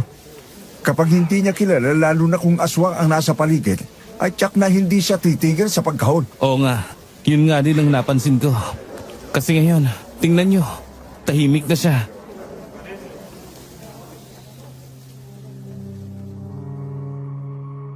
Mula nga noon ay palagi na naming isinasama sa mga lakad namin si Palaboy, lalo na nga kung gabi at nagro-ronda kami.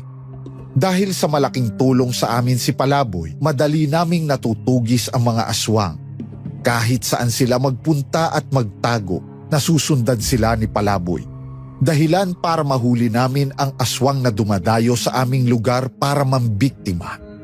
Ang huling aswang na nahuli namin ay sinunog ulit namin kagaya ng unang balbal.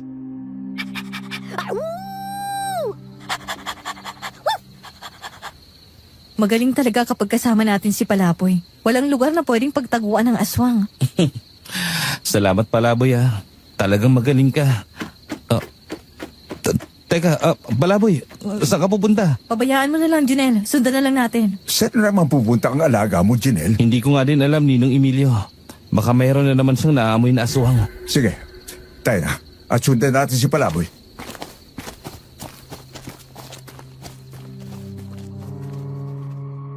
Tuloy-tuloy na tumakbo sa madilim na lugar si Palaboy at sinundan namin siya ng palihim hanggang sa makarating siya sa tapat ng bahay ni na Christina. Sarado na ang bahay kaya tumahol ng ilang beses si Palaboy habang nakatingin sa bintana ng bahay. Nang hindi bumukas ang bintana ng bahay ni na Christina, naupo na lang sa tapat niyon si Palaboy. Noon kami lumapit sa kanya.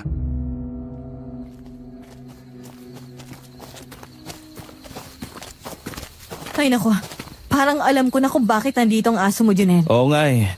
Parang si Christina yata yung gusto niyang makita. Kaya nandito siya. Naku nga, parang kakaiba ang alaga mo, Janela. Para bang gusto niyang makita ulit si Christina? Palaboy, halika na. Umuwi na tayo. Ay, nako. Ayaw nang umalis dito. Baka gusto talaga na makita si Christina. Christina? Nandiyan ka ba? Kung gising ka pa ay dumungaw ka sa bintana. Ang Tio Emilio mo ito. Magandang gabi, Tio Emilio. Bakit nandito po kayo? Gabing-gabi na. Galing kasi kami ng ronda. Itong si Palaboy hindi ito tumuloy.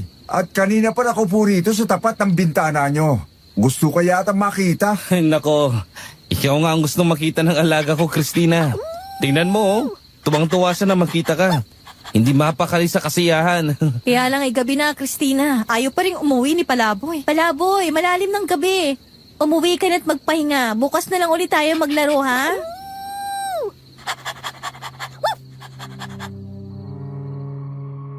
Matapos niyon ay kusa nang umalis si Palaboy at nauna nang umuwi sa amin. Napatawa na lang ang lahat ng naroon na kasama namin. Nasabi pa nga ng iba na parang may isip talaga ang alaga ko. Naiintindihan niya ang sinasabi ng mga taong nasa paligid niya.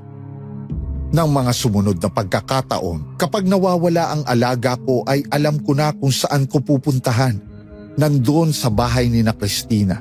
Laging doon nakatambay at nagbabantay kay Christina. Hanggang isang gabi na pauwi na kami ni Narda, 2 lalaki ang humarang sa aming daraanan. May mga malalaking salakot na nakalagay sa ulo ang mga ito, kaya hindi masyadong makita ang muka. Wala kaming balat na saktan kayo. Ang mahalaga lang sa amin ay ang asong yan. Ibigay mo siya sa amin at papabayaan namin kayo makauwi ng buhay. Hinihingi niyo ang aso ko? Sa palagay niyo ba, ibibigay ko to sa inyo? Higit pa sa isang alagang turing ko kay Palaboy.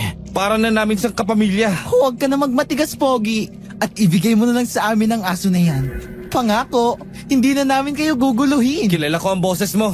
Ikaw yung baklang aswang na tumangay sa bangkay ng pinsan ko. Tama ka. Nagugutom na kasi ang mga kasamahan naming balbal. Kaya tinulungan ko sila. Kung gayon, balbal ka rin? Nagkakamali ka. Isa nga rin akong aswang pero hindi ako balbal. Mas malakas at mas mabangis ako sa mga balbal. Kaya kung hindi nyo ibibigay sa akin ang aso na yan, tatapusin namin kayo. Alam ko naman nakakainin niyo lang ang alaga ko. Kasi kapag kasama namin siya, sa pagroronda namin, wala kayong lusot. Naaamoy niya kayo kahit saan kayo magtago. Kaya lalabanan namin kayo. Tayo na, Narda. Ipakita natin sa mga to na hindi tayo natatakot sa kanila. Bago kami nakalapit sa mga aswang ay nauna nang sumugod si Palaboy. Dinamba niya ang baklang aswang at kinagat sa kamay. Pero kaagad siyang hinawakan sa liig at ibinalibag sa malaking puno na naroon. Alam kong nasaktan siya nang tumama ang katawan sa puno, pero kaagad siyang bumangon at muling sumalakay para tulungan kami ni Narda. Muli niyang dinamba ang baklang aswang at kinagat uli sa hita. Kaya habang abala sa kanya yon, kaagad akong lumapit at tinaga ko ng itak. Ang bilis niyang kumilos. Nailangan niya mga pag-atake ko. Para lang akong tumaga sa hangin. Hangal! Ano ang kala mo sa akin? Ganun mo na lang ako kadaling matatamaan? Hindi ako mahilang aswang kagaya nila. Lumayo ka sa kanya, Junel! Gabunan ang isang yan! Tingnan mo kung paano niya palakihin ang kanyang katawan hanggang sa mawasak ang kanyang damit. Isa siyang maskuladong lalaki. Sobrang itim ng kanyang balat, pero puting-puti naman ang balahibo niya pati buhok. Ang galing ka, babae. Nahulaan mo kung anong klaseng aswang ako. Ay! Kaya huwag ka nang umasa na matatalo mo ako. Tama nga lang pala na tawagin kitang baklang maton na aswang. Bitiwan mo ang alaga ko. Walang hiya kang aso ka. Nagpipilit kaming kunin ka, pero sa halip na sumama ka ng maayos, ay lumalaban ka pa, ha? Dapat ka rin bigyan ng leksyon. Ihahampas kita sa lupa ng makalutang utak mo. Ganyan nga ang dapat gawin. Sa mga matitigas ang ulo para lumambot, kailangan masaktan para sumunod sa atin. Mga hangal talaga kayo! Humanda ka! Sikat na babae. Akala mo naman, porke tumakas ako nung nakaraan, ay mahina ko. Nagkakamali ka! Wala akong pakialam kung anong klase ka! Lalaban ako kahit mamatay pa ako! Magkakasunod na taga ang ginawa ni Narda pero mabilis lang na nakaiwas ang aswang. Nalilito na tuloy ako kung sino ang tutulungan ko sa kanilang dalawa hanggang sa magpasya akong tulungan si Narda nang makita kong tumakbo na papalayo ang aking alaga na si Palaboy. Galit na galit naman ang baklang aswang nang takbuhan siya ng aso. Ano pang hinihintay mo? Sundan mo na ang aso na yun! Huwag kang babalik hanggang hindi siya nahuhuli! Ako lang bahala sa dalawang ito! Sige, ako nang bahala sa siraulong asong yon. Dalihan mo! Baka makalayo siya ay hindi mo na masundan! Tapusin na natin ang isang to, Narda. Kailangan ni Palaboy ang tulong natin. Sige, sabay tayong sumugod. Kahit magtulungan pa kayo ay hindi niya ako matatalo! Kakainin ko kayong dalawa ngayong gabi! Kung meron mamamatay dito, ikaw yon! Mabagal ka! Hindi mo ako matatamaan kung ganyan lang! Huwag mong maliitin ang mga kagaya namin. Hindi magtatagal ay babagay din ang kilos mo. Heto pa, tanggapin mo ito! Ano ibig mong sabihin, babae? Hindi mo nga ako magawang tama! Sa akala mo ba ay sumasalakay lang kami na wala kaming ginagawa? Nagkakamali ka.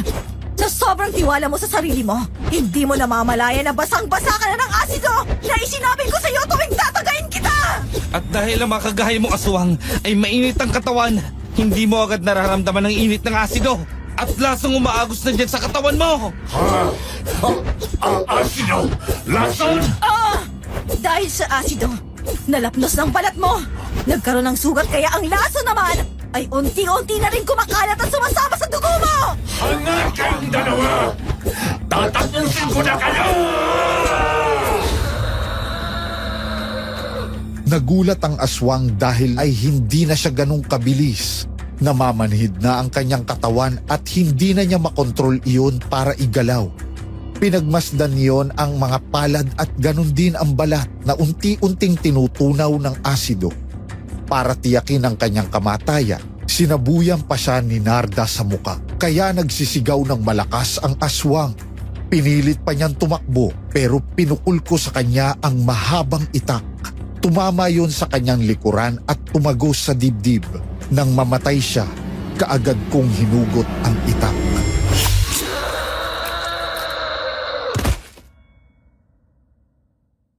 Halika na, hanapin na natin si Palaboy. Sinundan siya ng baklang aswang.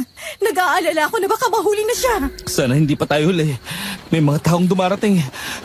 Jinel, Narda, mabuti naman at ligtas kayo. O, Ninong Emilio, napalabang kami sa dalawang malalakas na aswang. Kung hindi nga umalis yung isa at hinabol si Palaboy, baka hindi na namin natalo ang isang to. Kaya nga kami naandito ay dahil kay Palaboy.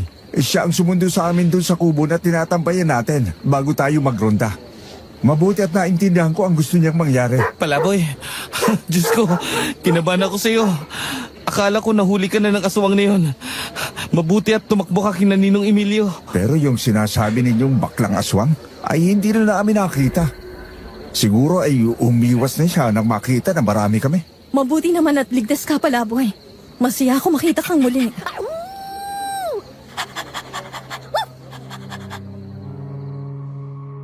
Matapos ang pangyayaring yon ay palagi ko nang napapansin ang aso ko na hindi mapakali sa araw.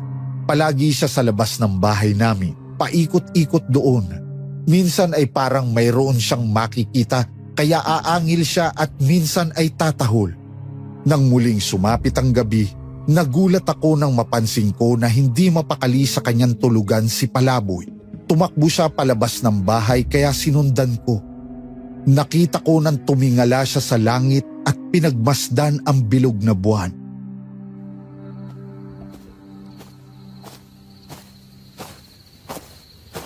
Bakit siya nakatingin sa bilog na buwan? Sino ang tinitingnan mo dyan? Huwag kayo mainginay. Yung si Palaboy ang tinitingnan ko. Nakatingala siya sa buwan. Kanina pa siya ganyan. Ayaw nga ano? Bakit kaya ganyan ang posisyon niya? Hindi ko nga alam na eh. Kanina pa siya sa ganyang posisyon. Hinihintay ko lang kung anong gagawin niya. Baka may nararamdaman na naman siyang aswang sa paligid. Kaya ganyan ang kilos niya. Kaya nga po hawak ko ng itak ko. Para ano man ang mangyari, meron akong magagamit panlaban sa kanila. Ayun na siya, Junel. Tumakbo na palayo. Huwag kayong aalis dito sa bahay na eh. Ako na lang susunod sa kanya.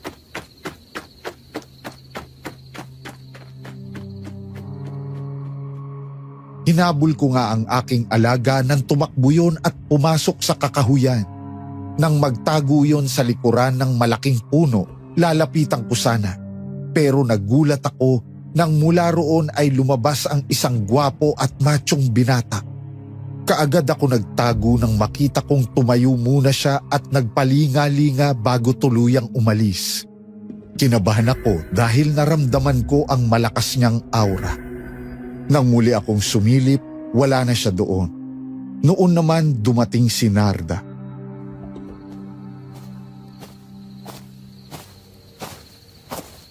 Anong ginagawa mo dito? Nasaan ang aso mo? Wala na siya. Umalis siya matapos na maging tao siya. Naging taong alaga mong aso? Totoo ba yung sinabi ni inay kanina? Nakita niyo na tumitingala siya sa liwanag ng buwan? Oo. Tapos tumakbo siya dito at sinundan ko. Dito ko na nga siya nakita na naging isang matipunong binata. Yun na nga ang iniisip ko nun kung bakit siya hawak ng balbal. Inisip ko nga na aswang din ang aso mo kaya nandun siya. Hindi mo lang nabisto ka agad dahil sa ginawa nating ritual noon. Kaya pansamantala siyang nakulong sa katawan ng aso. Oo. Natatandaan ko ng ginawa nating ritual. Ibig mong sabihin ay unti-unti na yung nawawala ng bisa. Kaya bumabalik na siya sa pagiging tao niya kapag gusto niya. Maaaring dahil sa bilog na buwan. O kaya naman meron pang ibang dahilan kaya gusto niya maging tao. At isa na rin si Christina. Kung matatandaan mo, gustong-gusto niya yun, di ba? Oo, tama ka. Baka si Christina nga ang dahilan.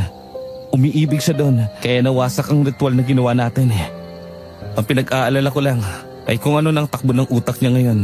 Gayong nagbalik na siya sa pagiging tao niya o pagiging aswang niya.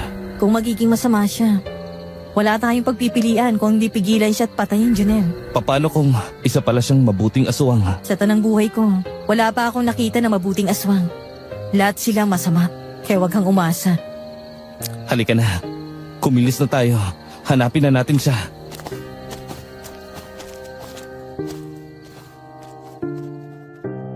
Una naming pinuntahan ang bahay ni Christina. Hindi namin siya nakita doon kaya naghanap kami sa ibang lugar. Pero bigo na kaming matagpuan si Palaboy. Buong gabi kaming naghanap sa kanya pero hindi na namin siya nakita. Nang marinig namin ni Narda ang tilaok ng manok, naisipan na naming umuwi para makapagpahinga. Nang nakahiga na ako ay narinig ko ang tahol ni Palaboy kaya nagmamadali akong lumabas ng bahay at sumilip sa bintana. Nakita ko nga siyang tumatakbo palayo sa bahay kaya nagmamadali akong lumabas at sinundan ko siya hanggang sa makarating nga ako sa tabi ng ilog. Hinanap ko siya sa paligid, hindi ko siya nakita.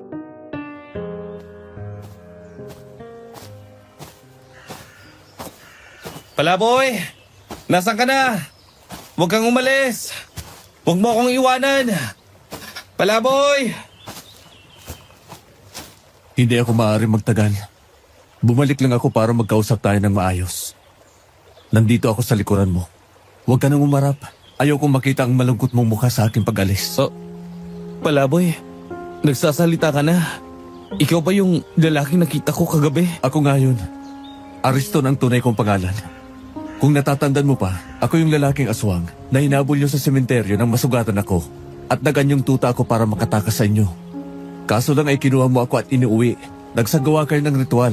Kaya pasamantala akong nakulong sa katawan ng tuta na yon. Kung ganun, tama nga ang hinala namin ni Narda. Aswang ka rin kagaya ng nakalaban namin. Oo. Ako ang dahilan kay patuloy ka nilang sinusundan. Gusto nila akong bawiin sa'yo dahil ang mga aswang na kagaya ko ay nararapat lamang makisama sa mga kauri ko. Kung ganun, bumalik ka ba para kalabanin ako? Kaya ba, ayaw mo akong humarap sa'yo? Nagbalik ako para magpasalamat sa'yo. Hindi ko makakalimutan ang lahat ng kabutihang ginawa mo sa akin. Habang nakakulong ako sa katawan ng aso, itinuring mo akong kapamilya. Utang na loob ko sa'yo ang buhay ko. Itinuring mo akong parang anak. Maraming salamat. Kung ganun, aalis ka na ba talaga? Hindi ka na magpapakita sa akin? Oo. Maaaring ito na ang huli nating pagkikita. Ang mga kalay ko ay kukumbinsin ko na wag nang manggulo rito. Ganun pa man, palagi ka pa rin mag-iingat. Ulila na ako at walang ibang nagmahal sa akin kundi ikaw. Kaya hayaan mo akong tawagin kang Itay.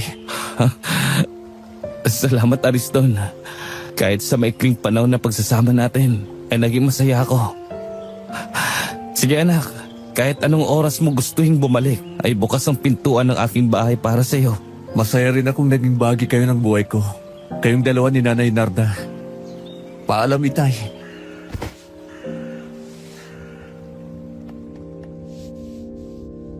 Naramdaman ko na tinapik ni Ariston ang aking balikat.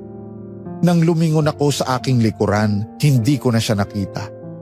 Napangiti na lang ako at saka umalis sa lugar na iyon. Noon ko nakita si Narda na nakatayo sa di kalayuan. May hawak siyang itak kaya kaagad ko siyang nilapitan. Bahagya siyang ngumiti sabay hawak sa aking pisngi.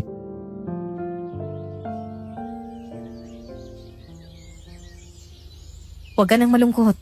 Kahit naman umalis na siya, hindi pa rin siya nakalimot na balikan ka't pasalamatan. Nakita mo rin pala yung gwapong binata na kausap ko. Siya si Palaboy. Nakalaya na siya sa katawan ng aso. Ariston pala ang tunay niyang pangalan. Oo. Nakita kong pag-uusap niyo. Wala ka nang dapat ipaliwanag. Ngayon ko lang din naisip na nagkamali pala ako nun. Akala ko kasi lahat ng aswang masama. Walang puso. Pero iba siya. Oo, marunong siyang tumanaw ng utang na loob. Mabait ang batang yan. Sinabi pa niya na kapag nakita na niya ang mga kauri niya, ay kakausapin niya ito na huwag namang gulo sa lugar na to. Mabuti naman kung gano'n. Matatahimik ng baryong ito at makakapagpahinga na tayo. At syempre, mabibigyan na natin ng panahon ng ating mga sarili, di ba?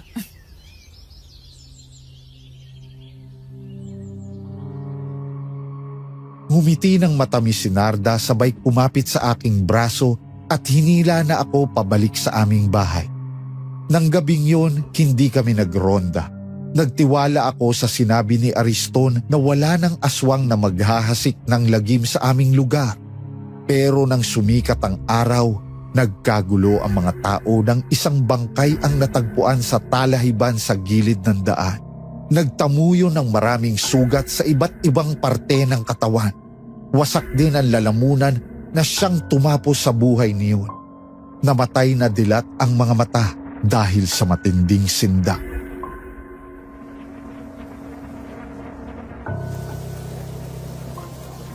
Kilala niyo ba ang taong to, Ninong Emilio?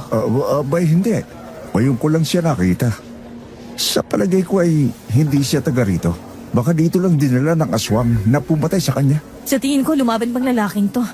Napakarami niyang sugat sa mga kamay at mukha. Eh talagang hindi pa rin tayo makakatulog ng maayos sa gabi. Palagi pa rin may pangamba dahil sa mga gumagalang aswang na yon. Dahil nakakatakot. Hindi pa naman tayo nagsasagawa ng pagroronda kagabi. Niloko lang ba tayo ni Ariston? Abay, hindi ko alam. Alalahanin mo na buhay pang baklang aswang ngayon. Baka siya may gawa niyan. Ang ibig kong sabihin ay pinaasa lang ba niya tayo na kakausapin niya mga kauri niya na lumayo na at huwag na dito magasik ng lagim. Kailangan natin siyang makita. Kapag napatunayan natin na kasama siya sa gumawa nito, wala tayong magagawa kung hindi ang tapusin din siya.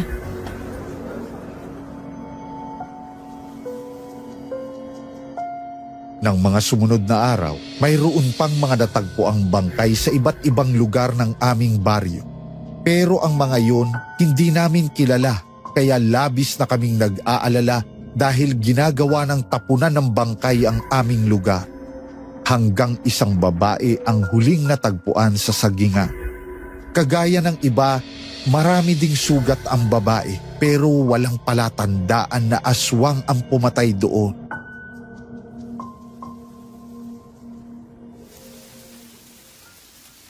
Lumalala ang patayan dito sa ating lugar. Kailangan ko na naman ipagbigay alam ito sa mga pulis sa bayan. Hindi po ba dati ipinaalam na natin sa kanilang tungkol sa mga aswang dito? Wala naman sila magawa kasi nga kulang ang mga pulis nila para ipadala at tumulong dito. O nga, Janelle. Buhay pa rin ang tao na pinag-uusapan kaya kailangan ma-report yan sa kanila. Baka nga hinahanap na yan ang mga kamag-anakan niya. At ang mga nawawala ng kamag-anak, doon sa mga istasyon ang pulis naghahanap. Oo nga, Junel. Tama si Ninong Emilio. Hindi kasi taga rito ang taong yan kaya kailangan ma-report. Sige, ako'y alis na. Basta ako ay magre-report sa kanila. Bahala na sila kung anong gagawin nilang aksyon. Sige po, mag-iingat kayo. Ano sa palagay mo, Junel? Mas madalas na ngayon ang pagpatay ng aswang. Ang mahirap, doon sila nang bibiktima sa malayo at dito itinatapon. Ewan ko. Nalilito na rin ako. Kailangan mahuli natin ang aswang na may gawa nito.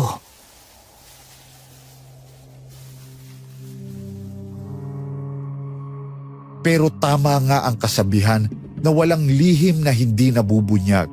Kahit gaano pa ang gawing pag-iingat, dumarating ang sandali na may makakaalam niyon. Isang babaeng kababaryo namin ang sugatan at nakatakas sa kamatayan. Nang makarating siya sa aming tambayan, kaagad namin siyang tinulungan. Nang tanungin namin siya, sinabi niyang sinalakay siya ng aswang na babae. Pero isang aswang na lalaki ang dumating at nakipag-agawan sa kanya. Naglabanan ng aswang kaya nagkaroon siya ng pagkakataong makatakas. Noon din ay pinuntahan namin ang lugar na sinabi ng babae pero wala kaming inabutan. Nang sumikat ang araw, isang babae nga ang natagpuang patay.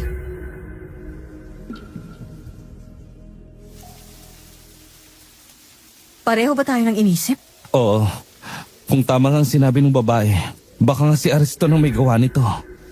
Pero sabi niya, ay lalayo na siya dito sa lugar natin.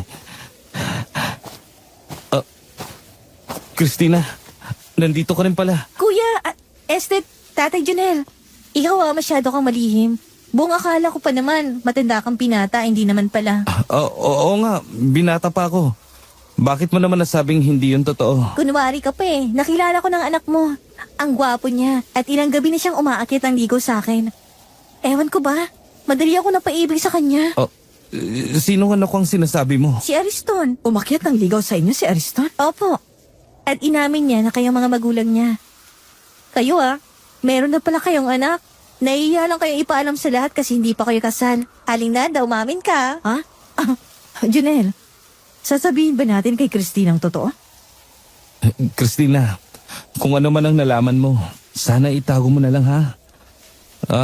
Hindi kasi namin kasama si Ariston Bali sa ibang baryo siya nakatira. Nasabi mo niya sa'yo kung kailan siya babalik. Kasi gusto ko siyang makausap. Gabi-gabi namang bumibisita sa akin si Ariston. Paborito pala niyang sinigang na baboy kaya yun ang lagi kong inihahanda. Ganun ba? Kinakain niya ba kahit may bawang? Nanay Narda, wala namang bawang ang sinigang. Sampalok, sili at sibuyas lang yun, di ba? Oo nga pala. Wala nga palang sangkap na bawang yun. Di bale, mamayang gabi, pupunta kami sa inyo. Pero huwag mong sasabihin basta ipagluto mo lang siya ng sinigang. Kagabi nga marami akong ipinadala sa kanya Kasi sabi ko, ipagluluto ko siya ng sinigang para sa kanya at sa pamilya niya. Hindi pala sa inyo dinala? Sinabi ko nga sa'yo na nakabukod pa siya ng tirahan. Baka doon niya dinala sa mga kasama niya sa bahay, yung niluto mo, di ba? Basta, kung magkita kayo, huwag mong sabihin na nagkausap tayo. Gusto kasi namin na sorpresahin siya. Sige po.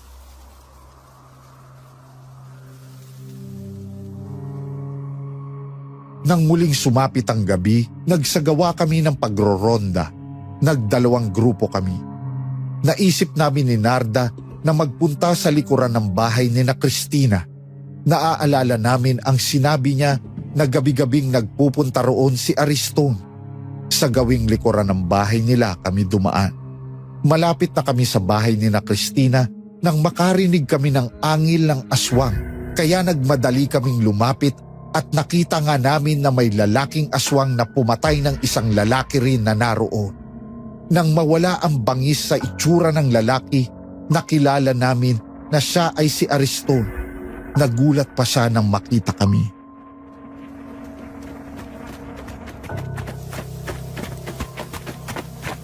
Itay Junel? Nanay Narda? Tama ang hinala namin. May kinalaman ka sa lahat ng mga bangkay na natagpuan nung mga nakarang araw. Ikaw ang pumatay sa kanilang lahat. Bakit mo kami niloko, Ariston? Sabi mo kakausapin mo mga kauri mo para umalis na dito. Nagtiwala kami na gagawin mo yon. Kaya naisip namin na makakatulog na kami ng mahimbing. Pero ikaw pala ang maghahasik ng lagim.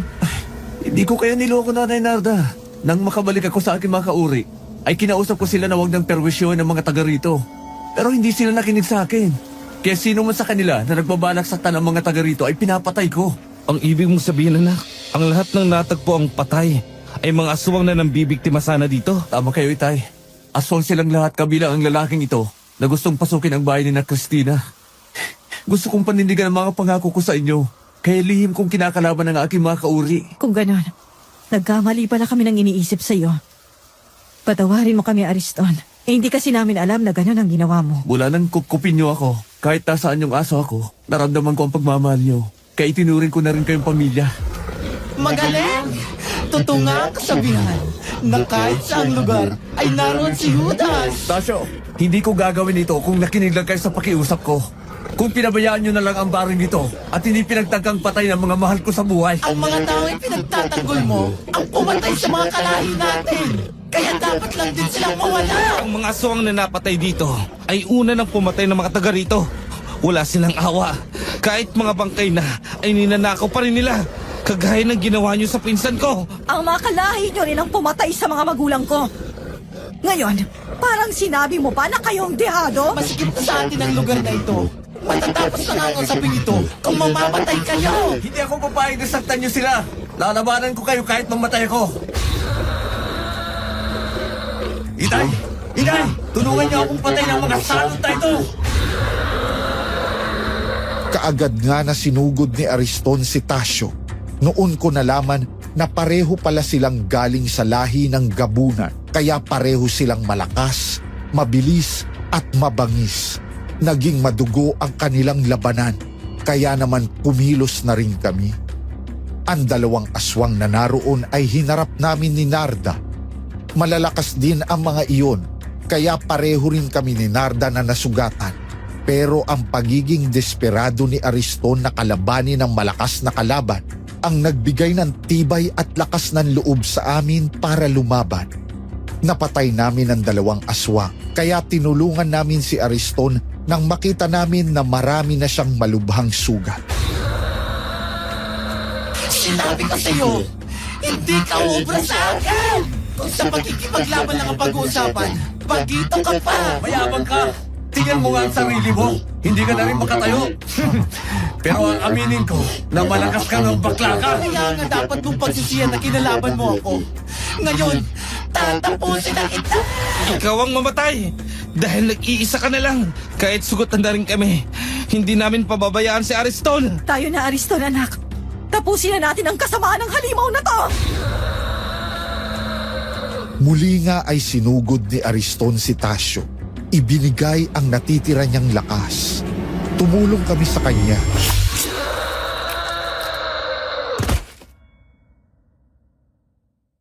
Nagawa naming mapatay si Tasyo.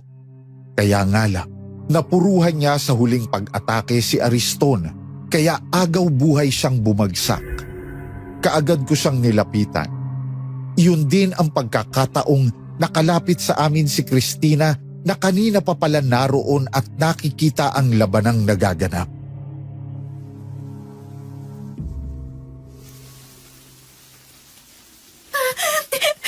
Ariston, ang dami mong sugat! Christina, parang hindi ko na matutupad ang pangako ko sa'yo. Kasi minalas ako eh. Malakas ang aswang na yun.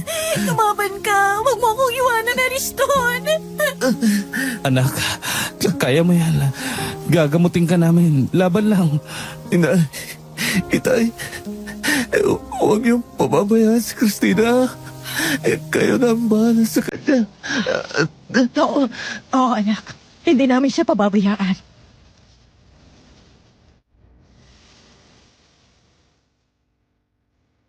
Ngumiti lang si Ariston tapos ay ipinikit na niya ang kanyang mga mata. Kasabay ng pagkamatay ni Tasyo at Ariston, natahimik ang aming lugar.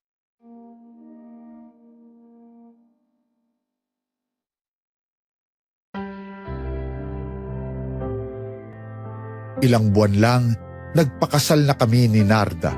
Kasabay niyon, nalaman namin na buntis si Christina at si Ariston ang ama. Kaya naman sa amin na rin tumira si Christina.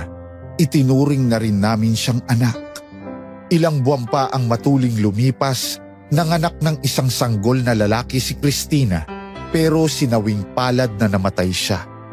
Nakakalungkot pero marahil iyon talaga ang kapalaran.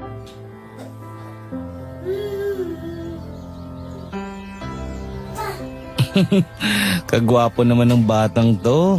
Mula ngayon, ang magiging pangalan mo ay Ariston, ha? Tama ka, Jonel. Para may magandang alaala sa atin si Ariston. Kamukhang kamukha niyang sanggol na ito.